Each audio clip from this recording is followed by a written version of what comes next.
എന്നാലും എൻ്റെ ബാലേട്ടാ, ഇങ്ങനെയൊക്കെ വേണ്ടിയിരുന്നു. യഥാർത്ഥത്തിൽ താങ്കളുടെ ഉടമസ്ഥതയിലുള്ള മീഡിയ ഗ്രാമം യൂട്യൂബ് ചാനൽ ഉപയോഗിച്ച് ഇത്തരത്തിലൊരു വാർത്ത അല്ലെങ്കിൽ ഇത്തരത്തിലൊരു പരിപാടി ചെയ്യേണ്ടിയിരുന്നില്ല എന്നാണ് എനിക്ക് അഭിപ്രായപ്പെടാനുള്ളത്. എന്തായാലും പാർട്ടിക്കകത്തുള്ള അഭിപ്രായ വ്യത്യാസങ്ങളെ അതിനെ വളരെ സ്ട്രെയിറ്റ് ആയിട്ട് നേരിടുന്നതിന് പകരം ഇത്തരത്തിൽ ചാനലിനെ ഉപയോഗിച്ച് തനിക്ക് എന്തെങ്കിലും വിരോധമുണ്ട് എന്ന് തോന്നുന്ന ആളുകളെ ആ ചാനൽ ഉപയോഗിച്ച് ഇൻഡയറക്റ്റ് ആയിട്ട് ശരിയാക്കാനുള്ള ഒരു ശ്രമം നടത്തിയത് എന്തായാലും ഉചിതമായില്ല എന്നാണ് എനിക്ക് വളരെ പ്രിയപ്പെട്ട ബാലേട്ടനോട് പറയാനുള്ളത്. ഞാൻ വളരെ കൗതുകത്തോടു കൂടി നോക്കുന്ന ഒരു ചാനലാണ് മീഡിയ ഗ്രാമം ചാനൽ. കാരണം കോൺഗ്രസ്സുകാരെ സംബന്ധിച്ചിടത്തോളം വല്ലാതെ ഒന്നും ചാനലുകൾ അവരുടെ രാഷ്ട്രീയം പറയുന്നതിന്, കോൺഗ്രസ് പാർട്ടിയുടെ രാഷ്ട്രീയം പറയുന്നതിന് വേണ്ടി അങ്ങനെയൊന്നും നിലവിൽ ഇല്ല. പക്ഷെ മീഡിയ ഗ്രാമം വളരെ സ്ഥിരമായി അത്തരത്തിലുള്ള വാർത്തകൾ ധാരാളമായി ചെയ്തു വന്നത് വളരെ കൗതുകത്തോടു കൂടിയാണ് ഞാൻ കണ്ടുപോന്നിട്ടുള്ളത്. അതുകൊണ്ട് തന്നെ ആ ചാനലിന്റെ നടത്തിപ്പുകാരൻ എന്നുള്ള നിലയിൽ, ഉടമ എന്നുള്ള നിലയിലൊക്കെ ബാലേട്ടനോട് എനിക്ക് നല്ല ബഹുമാനവും സ്നേഹവും ഒക്കെ തോന്നിയിരുന്നു. എന്നാൽ ഈ അടുത്ത ദിവസം പുറത്തുവിട്ട വാർത്ത എന്നെ വല്ലാതെ വേദനിപ്പിച്ചു. ഒന്ന്, അങ്ങനെയുണ്ടല്ലോ, കോഴിക്കോട്ടുകാരെ സംബന്ധിച്ചിടത്തോളം വളരെ അടുത്തറിയുന്ന ഒരാളെ കുറിച്ച് കാസർഗോഡ് നിന്നും ഒരു അപവാദ കഥ, അതും ഒരു ഓൺലൈൻ ന്യൂസ് ചാനൽ ഉപയോഗിച്ചുകൊണ്ട് വരിക എന്ന് പറയുമ്പോൾ അറിയുന്ന കാര്യങ്ങൾ ജനങ്ങളോട് പറയേണ്ടത് ഒരു കോഴിക്കോട്ടെ ഒരു കോൺഗ്രസ് പ്രവർത്തകൻ എന്നുള്ള നിലയിൽ എൻ്റെ ഒരു കടമയായതുകൊണ്ടാണ് ബാലേട്ട എനിക്ക് ഇങ്ങനെ പറയേണ്ടി വരുന്നത്. ഒന്നും തോന്നരുത്. തലമുതിർന്ന കോൺഗ്രസ് നേതാവും പ്രമുഖ INTUC-യുടെ കോഴിക്കോട്ടെ മുഖവുമൊക്കെയായിരുന്ന വലിയ നേതാവായിരുന്ന അന്തരിച്ച സാദിരിക്കോയ, ആ സാദിരിക്കോയയുടെ മകനായ അഡ്വക്കേറ്റ് PM നിയാസിനെതിരെയാണ് ബാലേട്ടൻ്റെ ചാനലിലൂടെ ഈ രീതിയിലുള്ള ഒരു അപവാദ പ്രചാരണം നടത്തിയത് എൻ്റെ ശ്രദ്ധയിൽപ്പെട്ടത്. എനിക്ക് വളരെ കുട്ടിക്കാലം മുതൽ തന്നെ, എന്ന് പറഞ്ഞാൽ വിദ്യാർത്ഥി കാലം തൊട്ട് തന്നെ എനിക്ക് നിയാസിനെ അറിയാം. KSU പ്രവർത്തകനായി അദ്ദേഹം മലബാർ ക്രിസ്ത്യൻ കോളേജിലും ഗവൺമെന്റ് ആർട്സ് ആൻഡ് സയൻസ് കോളേജിലും ഗവൺമെന്റ് ലോ കോളേജിലുമൊക്കെ പ്രവർത്തിച്ചും സംഘടനാ പ്രവർത്തനം നടത്തിയും അവിടെ ഒക്കെ പ്രവർത്തിക്കുന്ന വേളയിലൊക്കെ മത്സരിച്ചും ഒക്കെയാണ് സംഘടനയുടെ പല തലങ്ങളിൽ ഭാരവാഹിയായി നിയാസ് ഉണ്ടായിരുന്നത്. അന്നു മുതലേ എനിക്ക് ബന്ധമുണ്ട്. ഒരു 1989 മുതൽ തന്നെ എനിക്ക് ബന്ധമുണ്ട്. അദ്ദേഹം G. കാർത്തികേയന്റെ നേതൃത്വത്തിൽ KSU തെരഞ്ഞെടുപ്പ് നടന്നപ്പോൾ ജനാധിപത്യ രീതിയിൽ വിദ്യാർത്ഥികളുടെ അംഗീകാരത്തോടെ കോഴിക്കോട് ജില്ലാ പ്രസിഡന്റായ നേതാവാണ്. അങ്ങനെയുണ്ടല്ലോ, അല്ലാതെ മറ്റേതെങ്കിലും തരത്തിൽ നേതാവായി ഉയർന്നു വന്ന ആളല്ല നിയാസ്. അത് കുറെ കാലം അങ്ങനെ പ്രസിഡന്റായി തുറന്നു. അതിനുശേഷം പിന്നെ സ്വാഭാവികമായിട്ടുള്ള പ്രൊമോഷൻ എന്നുള്ള നിലയിൽ കോഴിക്കോട് ജില്ലാ യൂത്ത് കോൺഗ്രസിന്റെ പ്രസിഡന്റായി അദ്ദേഹം ദീർഘകാലം നിന്നിരുന്നു. KPCC-യുടെ എക്സിക്യൂട്ടീവ് അംഗമായി ദീർഘകാലം ഇതേപോലെ നിന്നു. ജനറൽ സെക്രട്ടറിയായും സംഘടനയുടെ നേതൃത്വത്തിൽ അദ്ദേഹത്തിന്റെ പ്രായത്തിനിടെ എത്തിച്ചേരാവുന്ന പല തലങ്ങളിൽ വളരെ ഭംഗിയായി പ്രവർത്തിച്ചു വരുന്ന ഒരു നേതാവാണ് PM നിയാസ് എന്നാണ് കോഴിക്കോട്ടുകാരുടെ ഒരു ശരാശരി ബോധ്യം. സ്വന്തം പിതാവിന്റെ പാത പിന്തുടർന്ന് INTUC മേഖലയിലും അദ്ദേഹം പ്രവർത്തിച്ചിട്ടുണ്ട്. എന്ന് വെച്ചാൽ സംഘടനയുമായി ബന്ധപ്പെട്ട എല്ലാ തലങ്ങളിലും അദ്ദേഹത്തിന്റെ കയ്യൊപ്പ് പതിഞ്ഞിട്ടുണ്ട് എന്ന് സാരം. അതോടൊപ്പം ജനപ്രതിനിധിയായി കോഴിക്കോട് കോർപ്പറേഷനിലേക്ക് മത്സരിച്ച് ജയിച്ചയാളാണ് നിയാസ്. പാർട്ടിയുടെ വളരെ പ്രധാനപ്പെട്ട ചുമതല അദ്ദേഹത്തെ പലപ്പോഴും ഏൽപ്പിച്ചിട്ടുള്ളത് ഉപതെരഞ്ഞെടുപ്പുകളിലും പൊതു തെരഞ്ഞെടുപ്പുകളിലുമൊക്കെ പാർട്ടിയുടെ ഒരുക്കത്തിന് നേതൃത്വം നൽകി. അങ്ങനെ അതിന് വലിയ ശ്രദ്ധേയമായ ട്രാക്ക് റെക്കോർഡുള്ളയാളാണ് PM നിയാസ്. അത് ഞാൻ പറഞ്ഞല്ലോ, ഞങ്ങൾ പരിചയപ്പെടുന്ന കാലം മുതൽ തുടങ്ങിയിട്ടുണ്ട്. 1989 അദ്ദേഹം ആദ്യമായി, അന്ന് KSU പ്രസിഡന്റാണ്. K. മുരളീധരൻ പാർലമെന്റിലേക്ക് മത്സരിച്ചപ്പോൾ അതിന്റെ പ്രചാരണ വിഭാഗത്തിന്റെ, സെൻട്രൽ കമ്മിറ്റിയുടെ പ്രചാരണ വിഭാഗത്തിന്റെ ചുമതല നിർവഹിച്ചുകൊണ്ടാണ് അദ്ദേഹത്തിന്റെ ഈ തെരഞ്ഞെടുപ്പ് രംഗത്തെ പ്രവർത്തനങ്ങളുടെ തുടക്കം. പിന്നീട് ശങ്കരൻ വക്കീൽ, V. ബാലറാം എന്നിവരൊക്കെ മത്സരിച്ചപ്പോഴും തെരഞ്ഞെടുപ്പ് കമ്മിറ്റിയിലെ അവിഭാജ്യ ഘടകമായിരുന്നു നിയാസ്. പിന്നീടാണ് നമ്മൾ തുടർച്ചയായി ശ്രീ MK രാഘവൻ മത്സരിച്ചു വരുന്നത്. അദ്ദേഹം മത്സരിച്ച ആദ്യ 2 തെരഞ്ഞെടുപ്പുകളിൽ പ്രചാരണ വിഭാഗത്തിന്റെ കൺവീനറായിട്ടായിരുന്നു നിയാസിന്റെ ചുമതല. എന്നാൽ പിന്നീടുള്ള 2 തെരഞ്ഞെടുപ്പുകളിലും, ഇക്കഴിഞ്ഞ തെരഞ്ഞെടുപ്പ് ഉൾപ്പെടെ, സെൻട്രൽ കമ്മിറ്റിയുടെ ജനറൽ കൺവീനറായിരുന്നു PM നിയാസ്. എന്ന് വെച്ചാൽ ആ 89 പ്രചാരണ വിഭാഗത്തിൽ നിന്ന് തുടങ്ങി ഒടുവിൽ പാർലമെന്റ് കമ്മിറ്റിയുടെ സെൻട്രൽ കമ്മിറ്റിയുടെ കൺവീനർ, ജനറൽ കൺവീനർ എന്നുള്ള നിലയിലേക്ക് അദ്ദേഹം വളർന്നിട്ടുണ്ട്. അന്നൊക്കെ കുറ്റമറ്റ തെരഞ്ഞെടുപ്പ് പ്രവർത്തനത്തിന് നേതൃത്വം നൽകാൻ നിയാസ് മിടുക്ക് കാണിച്ചിട്ടുണ്ട്. ഞാൻ അങ്ങനെ പറയുന്നത്, നേരിട്ട് തന്നെ അദ്ദേഹവുമായി ബന്ധപ്പെട്ട് പ്രവർത്തിക്കാൻ അവസരം കിട്ടിയിട്ടുണ്ട്. ഇത്തവണ കുറെ കൂടി അടുത്ത് പ്രവർത്തിക്കാൻ അവസരം കിട്ടിയിരുന്നു. അതേസമയം നേരത്തെ തന്നെ തിരുവമ്പാടി ഉപതെരഞ്ഞെടുപ്പിൽ പുതുപ്പാടി മണ്ഡലത്തിൽ അദ്ദേഹത്തിന് ചാർജ് നൽകി.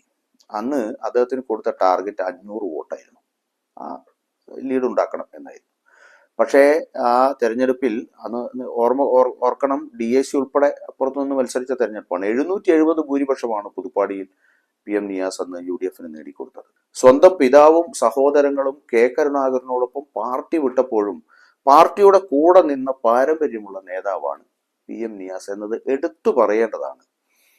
കോഴിക്കോട് കോർപ്പറേഷനിലേക്ക് അദ്ദേഹം മറ്റൊരു ഉപതെരഞ്ഞെടുപ്പിന്റെ ശ്രദ്ധേയമായ അദ്ദേഹത്തിന്റെ ഒരു പ്രകടനം, VKC മുഹമ്മദ് കോയ കോഴിക്കോട്ടെ ഒരു പ്രമുഖനായിട്ടുള്ള ആളാണല്ലോ. അദ്ദേഹം രാജിവെച്ച ഒഴിവിൽ, അദ്ദേഹം MLA ആയിട്ട് മത്സരിച്ചപ്പോൾ രാജിവെച്ച ഒഴിവിൽ അരീക്കാട് ഡിവിഷനിൽ തെരഞ്ഞെടുപ്പ് നടന്നപ്പോൾ ആ തെരഞ്ഞെടുപ്പിന്റെ ചുമതല ഏറ്റെടുത്ത നിയാസ് വക്കീൽ ആ വാർഡ് പിടിച്ചെടുക്കുന്നതിന് നേതൃത്വം നൽകി. നിസ്സാരം ഒരു കോട്ടയാണ്, CPM കോട്ടയാണ് അരീക്കാട് എന്ന് പറയുമ്പോൾ. ജില്ലയ്ക്ക് പുറത്തേക്കും അദ്ദേഹത്തിന്റെ ശ്രദ്ധ പതിയാതിരുന്നിട്ടില്ല. അവിടെയും പാർലമെന്റ് ഉപതെരഞ്ഞെടുപ്പിൽ വാഴയൂർ പഞ്ചായത്തിന്റെ മലപ്പുറത്ത് ചുമതല കൊടുത്തപ്പോൾ വാഴയൂർ പഞ്ചായത്തിന്റെ ചുമതലയും ഈ പറയുന്ന നിയാസ് വക്കീലിനായിരുന്നു. മറ്റൊരു ശ്രദ്ധേയമായ അദ്ദേഹത്തിന്റെ തെരഞ്ഞെടുപ്പ് പ്രവർത്തനം, ഞാൻ ഈ തെരഞ്ഞെടുപ്പ് പ്രവർത്തനം വരുന്നത് ബാലേട്ടൻ ചേലക്കരയുമായി ബന്ധപ്പെട്ട് നിയാസിന് ചുമതല കൊടുത്തതിനെ കുറിച്ച് പറഞ്ഞതുകൊണ്ടാണ്. അവിടെ PT തോമസിനൊപ്പം അദ്ദേഹത്തിന്റെ കമ്മിറ്റിയുടെ പൂർണ്ണ ചുമതല നിർവഹിച്ച നിയാസ് 50 വർഷത്തിന് ശേഷം ആ മണ്ഡലം UDF പിടിച്ചെടുക്കുന്നതിൽ വലിയ പങ്ക് വഹിച്ചു എന്നത് ചരിത്രത്തിൽ അടയാളപ്പെടുത്തപ്പെട്ടിട്ടുണ്ട്. തൃക്കാക്കര ഉപതെരഞ്ഞെടുപ്പ്, അവിടെ വാഴക്കാല മണ്ഡലത്തിന്റെ ചുമതലയായിരുന്നു നിയാസിനുണ്ടായിരുന്നത് എങ്കിൽ പുതുപ്പള്ളിയിലേക്ക് കടന്നാലോ, പുതുപ്പള്ളി ഉപതെരഞ്ഞെടുപ്പിൽ അവിടെയും പ്രചാരണ രംഗത്തിന്റെ സ്വഭാവം തന്നെ മാറ്റിയ ഒരു പ്രചാരണ രീതിയായിരുന്നു പുതുപ്പള്ളിയിൽ നാം കണ്ടത്. അവിടെ കുടുംബയോഗങ്ങൾ വലിയ തോതിൽ, ആ കുടുംബയോഗത്തിന്റെ ചുമതലയായിരുന്നു നിയാസിന്. 274 കുടുംബയോഗങ്ങളാണ് പുതുപ്പള്ളിയിൽ നടത്തി ആ പുതുപ്പള്ളി ജയം മഹത്തരമാക്കുന്നതിന് ആ കുടുംബയോഗങ്ങൾ വഹിച്ച പങ്ക് ചെറുതല്ല. അതിന് നേതൃത്വം നൽകിയ നേതാവാണ് നിയാസ്. പിന്നെ സംഘടനാ ചുമതലയുമായി KPCC ഭാരവാഹി എന്നുള്ള നിലയിൽ വയനാട്ടിലും കണ്ണൂരിലും നിയാസ് സ്തുത്യർഹമായ സേവനമാണ് നടത്തിയത് എന്ന കാര്യത്തിൽ ആർക്കും ഒരു പരാതിയുമില്ല. അതേസമയം മറ്റൊരെടുത്തു പറയത്തക്ക ഒരു അദ്ദേഹത്തിന്റെ പ്രവർത്തനം എന്ന് പറയുന്നത് ഭാരത് ജോഡോ യാത്രയുമായി ബന്ധപ്പെട്ടാണ്. രാഹുൽ ഗാന്ധിയുടെ നേതൃത്വത്തിൽ കന്യാകുമാരി മുതൽ കശ്മീർ വരെ നീണ്ട യാത്ര ആദ്യത്തെ 1-2 ദിവസങ്ങൾ കഴിഞ്ഞപ്പോൾ കേരളത്തിലേക്ക് കടന്നു. പിന്നെ കേരളത്തിൽ തിരുവനന്തപുരം മുതൽ നിലമ്പൂർ വരെ നീണ്ട ഭാരത് ജോഡോ യാത്രയുടെ കേരളത്തിലൂടെ കടന്നുപോയ ഭാഗങ്ങളിലെല്ലാം ആ ചിട്ടയോടുകൂടി ആ യാത്ര പൂർത്തിയാക്കുന്നതിന് നിയാസ് നേതൃത്വം നൽകിയ ഡിസിപ്ലിൻ കമ്മിറ്റിയുടെ പങ്കുണ്ടല്ലോ, അത് എടുത്തു പറയത്തക്കതാണ്. കാരണം ആ രീതിയിൽ വളരെ അച്ചടക്കത്തോടു കൂടിയായിരുന്നു ആ യാത്ര കേരളത്തിൽ കടന്നുപോയത്. അങ്ങനെയാണ് ദേശീയ തലത്തിൽ തന്നെ ശ്രദ്ധയാകർഷിക്കുന്ന രീതിയിലേക്ക് ആ യാത്രയുടെ ഡിസൈൻ തന്നെ മറ്റു ഭാഗങ്ങളിലേക്ക് അറിയപ്പെട്ടത്. പാറശാല മുതൽ നിലമ്പൂർ വരെയാണ് ആ യാത്ര നീണ്ടത്. ആ ഭാഗത്തായിരുന്നു അദ്ദേഹത്തിന്റെ നേതൃപാടവും. അത് പാർട്ടി വിലയിരുത്തിയതാണ്. പിന്നെ അദ്ദേഹം, ഞാൻ പറഞ്ഞല്ലോ, മറ്റു മേഖലകളിലൊക്കെ പ്രവർത്തിച്ച പാരമ്പര്യമുള്ള, അതുപോലെ തന്നെ കോഴിക്കോട് സർവകലാശാല സിൻഡിക്കേറ്റിലേക്ക് അദ്ദേഹം തിരഞ്ഞെടുക്കപ്പെട്ടയാളാണ്, സിൻഡിക്കേറ്റ് മെമ്പർ എന്നുള്ള നിലയിൽ. അതോടൊപ്പം അഭിഭാഷകരുടെ പരമോന്നത സ്റ്റാറ്റ്യൂട്ടറി ബോഡിയായ ബാർ കൗൺസിലിലേക്ക് കേരളത്തിലെ അഭിഭാഷകർ തെരഞ്ഞെടുത്ത നേതാവാണ് PM നിയാസ്. ഞാനിത് പറയുന്നത് നിയാസ് ഓട് പൊളിച്ചു വന്നതോ അല്ലെങ്കിൽ ആരുടെയും പെട്ടി തൂക്കി വന്നതോ ആയിട്ടുള്ള ഒരു നേതാവല്ല എന്ന് ഈ വീഡിയോ കാണുന്നവരോട് പറയാൻ വേണ്ടിയിട്ടാണ്. ബാലേട്ടൻ അതൊക്കെ അറിയാം. അടുത്ത കാലത്ത് ഇപ്പം അദ്ദേഹം ഏറ്റെടുത്ത ചുമതല KPCC പ്രസിഡന്റും പ്രതിപക്ഷ നേതാവും സംയുക്തമായി നടത്തിയ കേരള യാത്ര, ആ കേരള യാത്രയുടെ കോർഡിനേറ്റർ ആയിരുന്നു PM നിയാസ്. ഏറ്റവും ഒടുവിലായി, ബാലേട്ടനും മോശക്കാരനല്ലല്ലോ, ഈ കാര്യങ്ങളൊക്കെ അറിയാലോ, ഏറ്റവും ഒടുവിലായി മുൻ പ്രതിപക്ഷ നേതാവ് രമേശ് ചെന്നിത്തല ചെയർമാനായ, ഇപ്പൊ നമ്മൾ തെരഞ്ഞെടുപ്പിലേക്ക് പോവുകയാണല്ലോ, പഞ്ചായത്ത് തെരഞ്ഞെടുപ്പിലുള്ള ഒരുക്കങ്ങളാണല്ലോ, കോഴിക്കോട് കോർപ്പറേഷനിലെ തെരഞ്ഞെടുപ്പ് മുന്നൊരുക്ക സമിതിയുടെ കൺവീനറായിട്ട് നിയോഗിക്കപ്പെട്ടതാരാ? അതും ഈ നിയാസാണ്. ഇത്തരം വലിയ വലിയ ഉത്തരവാദിത്വങ്ങൾ ചെറിയ കാര്യങ്ങളല്ല. അദ്ദേഹത്തിന്റെ പ്രവർത്തന കാലയളവിൽ ഉടനീളം പാർട്ടിക്ക് സംഘടനാ പ്രവർത്തനം നടത്തുന്ന ഭാഗം റൊട്ടീൻ പ്രവർത്തനങ്ങൾ കൂടാതെ ഇത്തരത്തിലുള്ള സ്പെഷ്യൽ ടാസ്കുകൾ നിയാസിനെ ഏൽപ്പിച്ച അനുഭവമാണ് പാർട്ടിക്കുള്ളത്. അങ്ങനെയുള്ള ടാസ്കുകൾ കൈയടക്കത്തോടെ ചെയ്തു പോന്ന നിയാസിന്റെ അതോടൊപ്പം അദ്ദേഹം ഒരു ലോ ഗ്രാജുവേറ്റ് ആണ്, അഡ്വക്കേറ്റ് ആണ്, നീതിന്യായ രംഗത്തെ നിയമസംബന്ധിയായ അനുഭവ പരിജ്ഞാനവും അതെല്ലാം കൂടി കണക്കിലെടുത്താണ് പാർട്ടി കാസർകോട്ട് ഒരു ചുമതല ഏൽപ്പിച്ചത്. അങ്ങനെ പാർട്ടി ഏൽപ്പിച്ച ആ ചുമതലയാണ് കാസർകോട്ടേക്ക് അയച്ച ദ്വയാംഗ അന്വേഷണ കമ്മീഷനിലെ പങ്കാളിത്തം.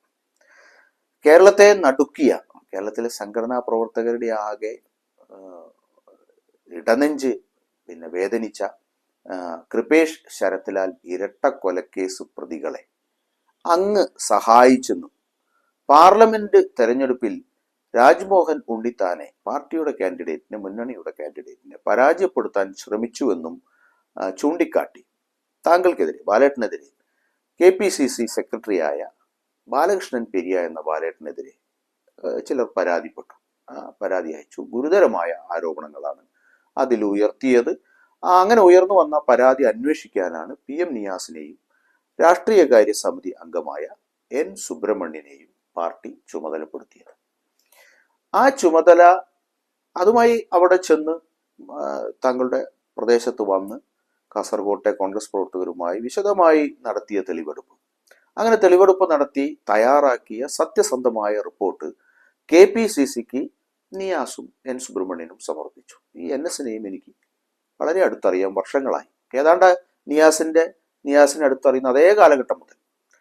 അതിന്റെ പേരിൽ, ആ റിപ്പോർട്ടിന്റെ പേരിൽ ബാലകൃഷ്ണൻ പെരിയക്കെതിരായി പാർട്ടി നടപടി സ്വീകരിച്ചു. ഇത് വസ്തുതയാണ്. പക്ഷേ അന്നേ താങ്കൾ പറഞ്ഞിട്ടുണ്ട് നിയാസിനെ വെറുതെ വിടില്ല എന്നൊക്കെ പത്രസമ്മേളനം നടത്തി തന്നെയാണ് പറഞ്ഞത്, അല്ലേ? അങ്ങനെയാണ് ഞാൻ മനസ്സിലാക്കുന്നത്. എന്തായാലും അതിന്റെ ഭാഗമായിട്ടാണോ എന്നറിയില്ല, ബാലകൃഷ്ണൻ പെരിയ സ്വന്തം പേരിലല്ല, മീഡിയ ഗ്രാമം എന്ന പേരിലുള്ള സ്വന്തം യൂട്യൂബ് ചാനൽ, ആ യൂട്യൂബ് ചാനൽ വഴി നിയാസിനെതിരായി വസ്തുതാ വിരുദ്ധമായ അല്ലെങ്കിൽ വസ്തുത വളച്ചൊടിച്ച് രംഗത്ത് വന്നിരിക്കുന്നത് ഇപ്പോൾ ശ്രദ്ധയിൽപ്പെട്ടത്. കോഴിക്കോടിന്റെ നിയാസിനെ കൂടുതൽ അറിയുന്ന പ്രവർത്തകർക്കറിയാം നിയാസ് ഏൽപ്പിച്ച ഉത്തരവാദിത്വങ്ങൾ എത്രമാത്രം സത്യസന്ധതയോടെയും നീതിപൂർവകവുമായാണ് നിർവഹിക്കുക എന്ന് ഇവിടുത്തെ എല്ലാവർക്കും അറിയാം. ഈ വിശ്വാസം KPCC പ്രസിഡന്റും പ്രതിപക്ഷ നേതാവും ഉൾപ്പെടെയുള്ള ഉന്നത നേതൃത്വത്തിന് ഉള്ളത് കൊണ്ടായിരിക്കുമല്ലോ, അല്ലെങ്കിൽ ഉള്ളത് കൊണ്ടാണ് അദ്ദേഹത്തിന് ഈ തരത്തിൽ അന്വേഷണ കമ്മീഷന്റെ ചുമതല നൽകിയിട്ടുണ്ടാവുക. അത് നിഷ്പക്ഷമായി നിർവഹിക്കുക എന്നത് അദ്ദേഹത്തിന്റെ ഉത്തരവാദിത്വമാണ്. അദ്ദേഹം അവിടെ വന്ന് അതിനാവശ്യമായ തെളിവുകളും സാക്ഷികളും മൊഴികളും ഒക്കെ എടുത്തുകൊണ്ടാണ് ആ റിപ്പോർട്ട് പൂർത്തിയാക്കിയിരിക്കുക. അപ്പൊ ആ ചുമതല അങ്ങനെ ഭംഗിയായി അദ്ദേഹം നിറവേറ്റിയിട്ടുണ്ടെന്നാണ് പാർട്ടി ഭാരവാഹികൾ പൊതുവെ വിലയിരുത്തിയത്. അതല്ലെങ്കിൽ ആ റിപ്പോർട്ട് തള്ളുമായിരുന്നു പാർട്ടി, എന്തെങ്കിലും തെറ്റായി പടച്ചുവിട്ടതായിരുന്നുവെങ്കിൽ. പക്ഷേ അങ്ങനെ ഒന്നും ഉണ്ടായില്ല. ഏതെങ്കിലും ഒരു വാർത്ത ഇത്തരത്തിൽ അങ്ങയുടെ യൂട്യൂബ് ചാനൽ കൊണ്ട് പടച്ചുവിട്ടത് കൊണ്ടോ ഏതെങ്കിലും തരത്തിൽ അപകീർത്തിപ്പെടുത്താൻ ശ്രമിച്ചത് കൊണ്ടോ ഒന്നും സത്യമല്ലാതാവുകയില്ലല്ലോ ബാലേട്ട. അതിന് വളരെ വസ്തുതകളുമായി ബന്ധമുള്ള കാര്യമാണല്ലോ. അദ്ദേഹത്തിന്റെ പ്രവർത്തനങ്ങളിൽ പാർട്ടിക്ക് മതിപ്പുണ്ട് എന്നല്ലേ നമ്മൾ മനസ്സിലാക്കേണ്ടത്, അതല്ലേ യാഥാർത്ഥ്യം. എന്നാൽ സ്വന്തം പ്രവർത്തന വൈകല്യം കൊണ്ട് എന്ന് ഞാൻ പറയുന്നില്ല, എന്തോ പോരായ്മകൾ കൊണ്ട്, അല്ലെങ്കിൽ മറ്റെന്തെങ്കിലും ഉദ്ദേശം കൊണ്ട്, അല്ലെങ്കിൽ താങ്കളുടെ ആ സമയത്തെ സ്വഭാവ വൈകൃതം കൊണ്ട് ഒക്കെ പാർട്ടിയിൽ നിന്നും പുറത്താക്കപ്പെട്ട വ്യക്തിയെ വെള്ളപൂശാനും സത്യസന്ധമായി സംഘടനാ ചുമതല നിർവഹിച്ച നിയാസ് വക്കീലിനെ അപകീർത്തിപ്പെടുത്താനും എന്തായാലും സ്വന്തം യൂട്യൂബ് ചാനൽ ഉപയോഗിച്ച് ഒരു ശ്രമം നടത്തിയാൽ ഒന്നും തകരുന്നതല്ല. ദീർഘകാലമായി, ഞാൻ പറഞ്ഞല്ലോ, 1980കളിൽ തന്നെ സംഘടനാ പ്രവർത്തന രംഗത്തേക്ക് വന്ന നിയാസിനെ സംബന്ധിച്ചിടത്തോളം അദ്ദേഹത്തിന്റെ ദീർഘകാല പ്രവർത്തനം കൊണ്ട് സംഘടനയ്ക്കകത്ത് നേടിയെടുത്തിട്ടുള്ള വിശ്വാസ്യത അത് അത്ര എളുപ്പത്തിൽ പൊളിക്കാൻ കഴിയുന്നതല്ല. താങ്കൾക്ക് വേണമെങ്കിൽ ഒരു ആത്മരതി എന്നുള്ള നിലയിൽ താങ്കളുടെ സ്വന്തം ചാനലിൽ ഇത്തരത്തിലൊരു വാർത്തയിട്ട് വലിയ തോതിൽ പാർട്ടി പ്രവർത്തകരെല്ലാം ആക്ഷേപിക്കും എന്നുള്ള, അല്ലെങ്കിൽ അതിന് സ്വീകാര്യത വരുമെന്നൊക്കെ ചിന്തിക്കാം. അതുകൊണ്ട് അദ്ദേഹത്തെ സംഘടനയ്ക്കകത്ത് അദ്ദേഹം നേടിയെടുത്ത വിശ്വാസ്യതയെ ഈ വീഡിയോ കൊണ്ടൊന്നും പൊളിക്കാമെന്ന് ബാലേട്ടൻ കരുതരുത്. പാർട്ടി അദ്ദേഹത്തിന്റെ പിന്നിൽ പാറ പോലെ ഉറച്ചു നിൽക്കുമെന്ന കാര്യത്തിൽ ആർക്കും സംശയമില്ല. അതുകൊണ്ട് ഇത്തരത്തിലുള്ള ശ്രമങ്ങൾ ഇനിയെങ്കിലും ഒഴിവാക്കണം എന്നാണ് എനിക്ക് വളരെ വ്യക്തിപരമായി സൂചിപ്പിക്കാനുള്ളത്.